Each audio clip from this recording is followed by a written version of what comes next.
Ladies and gentlemen, welcome to It's Rainmaking Time. This is Kim Greenhouse. I have been talking with different people from Japan for the last few weeks to cover a lot of what's happening with the Dolphins.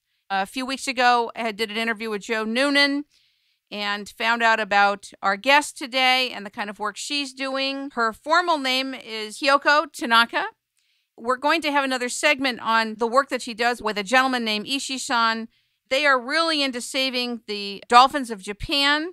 They work on environmental issues. But today we're going to talk about her experience being in Japan, in Tokyo and in Osaka, and what she's seeing and feeling and hearing, and what life is like there from the inside. Ladies and gentlemen, welcome Kyoko Tanaka to It's Rainmaking Time. Good morning. Good morning. Thank you so much for talking with us. It's very difficult here to get a handle on what life is like there. The traditional news networks keep playing the same devastation over and over, but I wondered if you could share what it's like to be there and anything that's dear to your heart that would be important that you'd like people to know around the world. Okay, yes. Thank you very much for having this opportunity again first. The earthquake happened on Friday afternoon.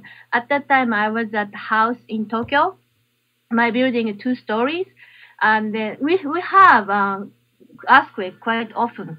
So at the beginning, I thought this was very minor earthquake, but then it just kept continue shaking, probably about 10 minutes. And then finally, I decided to get out of the house. And then when I saw the road was shaking too. Road was winding. What do you say? I felt this is something I have never experienced in my life. This is something really, really bad. But I kind of instinctively knew the epicenter is quite far away from Tokyo. So I thought, this must be somewhere either northern part, like Tōhoku area or Hokkaido, and then those areas must be really, really bad. And then I turned on the TV, and then yes, sure, it was epicenter was northern part of Tokyo. And then I actually traveled to I was helping foreign press who like to cover up there, and then we try to go up north. But the road was blocked, and then we finally decided to go by airplane. So, and then we went to Akita Prefecture and also Iwate Prefecture, for 2-3 days. And then, as a matter of fact, the purpose of going to Iwate was to cover the Rikuzen Takada or Kesennuma, all these devastating coastal area, which was first swept by tsunami. And then we were approaching by the car from Akita to those areas to cover, because this foreign press, they need to do the live show. But on the way to be there, I just discovered that there was another danger of the nuclear power plant rather than Fukushima. It's called Onagawa nuclear plant, which is about 60 kilometers away from where we were trying to go. So I decided to not proceeding further, then turning around, going back to Akita Prefecture where the airport was. And then there was another girl who were with me, and then we decided, but then there's no public transportation. So we decided there's no bus, there's no train, and then there's only one way we could do was hitchhiking. I have never done it in my life. And then we successfully could make through from Kesennuma to Akita Airport in the by the end of let's say 10 hours or so. But anyway, what I was very surprised was people over there are so nice. They are so helpful, so cooperative, and so warm. And then they just say, this is such a time we have to cooperate to each other. And then, they say, all of them said they usually wouldn't pick up hitchhikers, but they, something like this earthquake changed their mind. I mean, how to say, open their mind, such kind of things. And then they're so nice. They even worry about our food. Do you have enough food? Do you have enough water? They are the one they really have to worry about because there's no supply anymore. Whatever they have at the supermarket is the one they have. That's the only one they have. And then after that, they don't know either what they're going to do, what they're going to be. Just want to cut in here for 1 second to make something clear. The Akita Airport is near where?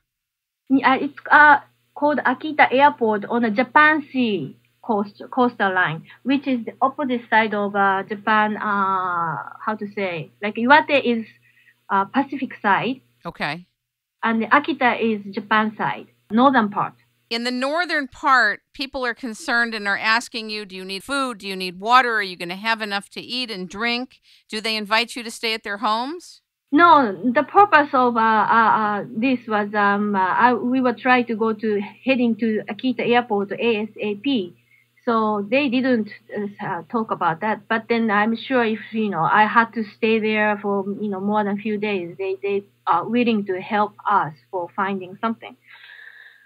Yeah, so purpose was different. So how close were you again to Fukushima? From Fukushima nuclear power plant to Tokyo is about 200 kilometers or so. 200 kilometers. Yeah, maybe within 200, but something like that. And from Fukushima to up north, where we were trying to go, is another like 150 kilometers away. Are people afraid? Yes, about the nuclear power plant? Yes.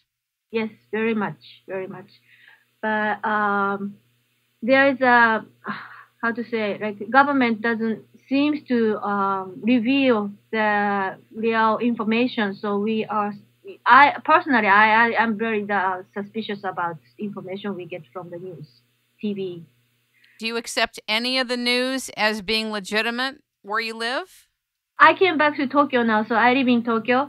Right. And then, all the new information source now is how to say, about TV or the internet or newspaper. Those coming from media.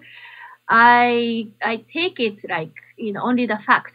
Like if the Fukushima power plant is exploded, then that's the fact. It explodes.